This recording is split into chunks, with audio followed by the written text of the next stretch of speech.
আবারও নানুর বাড়িতে দাওয়াত খেতে গেলাম। আসসালামু আলাইকুম everyone, this is me Joya, welcome to my new blog. আমি আর নোরা রেডি হয়ে চলে যাচ্ছি নানুর বাড়িতে। দুই বোন বিল্ডিংয়ের নিচে কয়েকটা ভিডিওস অ্যান্ড পিকচার্স তুলে নিচ্ছিলাম। দেন আমরা দুই বোন অটোর জন্য দাঁড়াই। ওখানে একটা আইসক্রিমওয়ালা আঙ্কেল যাচ্ছিল।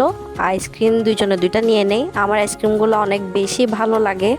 ছোটোকালে এগুলো অনেক বেশি খেয়েছি, যার কারণে আর লোভ সামলাতে পারিনি।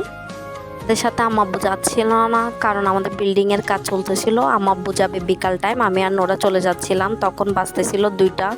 তখন লাঞ্চ টাইম প্রায় ওভার হয়ে যাচ্ছিল। তারপর নানুর বাড়ি যখন তখন তো যাওয়াই যায়।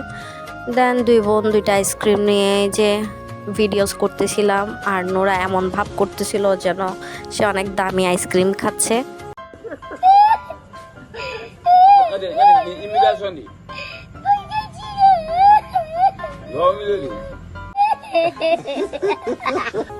পর আমি আর নোরা রিক্সাতে উঠে যাই। দুই বোন মিলে চলে যাচ্ছি নানুর বাড়িতে। এদিকে রিক্সাওয়ালা মামার ভিডিওস করতেছিলাম কয়েকটা। নানুর বাড়িতে গিয়ে দেখি 2:40 হয়ে গেছে। দেন মামির আমাদের জন্য খাবার রেডি করছে। এখানে গরুর নিহারি ছিল, গরুর কলিজা ভুনা ছিল। খাবারগুলো অনেক বেশি মজা হয়েছিল। বিকাল টাইম আম্মুরা যখন আসে তখন আমাদেরকে নাস্তা রেডি করে দেয়। এখানে আমার থেকে সবচেয়ে বেশি ভালো লাগছে জুসটা, এত বেশি মজা ছিল। এটা আমের জুস ছিল, এটা অনেক বেশি ভালো লাগছে। দেন এগুলো খাওয়া শেষ করে আমি নিজের প্রত্যেক সময় মতো যে ভিডিওটা নিই, এই যে আমার ভিডিও নিচ্ছিলাম। দেন ভিডিও করা শেষ হলে রাতের টাইমে আমাদেরকে ডিনার দিয়ে দেয়। ডিনারে ছিল ওই যে চিকেন কাবাব, তারপরে ছিল গরুর কলিজা ভুনা, তারপর নিহারি ছিল, তারপর মাছ ছিল, তারপর হচ্ছে যে কালো ভুনা ছিল গরুর মাংস।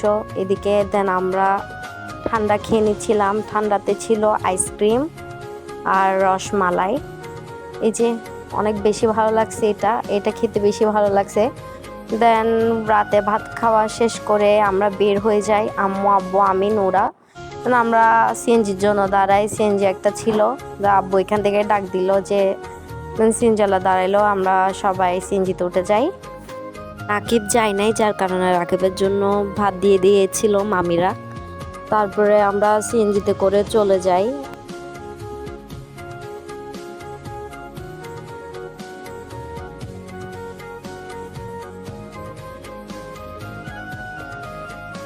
প্রত্যেক দিনের মতো এদিকে বাড়ির সামনে নূরজাহান ক্লাবে বিয়ে হচ্ছিল। এত বিয়ে কার হয় রে ভাই? আমার প্রত্যেকটা ব্লগ ভিডিওর মধ্যে বিয়ে বিয়ে বিয়ে, বাড়ির সামনে আসলেই বিয়ে। আমিও জানতে চাই আমাদের বাড়ির সামনে এত বিয়ে কার হয়। দেন আমরা গাড়ি থেকে নেমে যাই সবাই। আর এদিকে নোরা বিয়ে দিকে হা করে তাকায় আছে অসহায়ের মতো, বিয়েতে কেউ দাওয়াত দিচ্ছে না। তো আমরা সবাই রাত হয়ে গেছে, উঠে যাচ্ছিলাম ঘরে। তো আব্বু আম্মু লাস্ট একটা ভিডিও করে নিচ্ছিলাম, আব্বু বাই দিচ্ছিল। ভালো থাকবেন সবাই, আল্লাহ হাফেজ। আজকের মতো শেষ করছি আমার ব্লগ ভিডিও।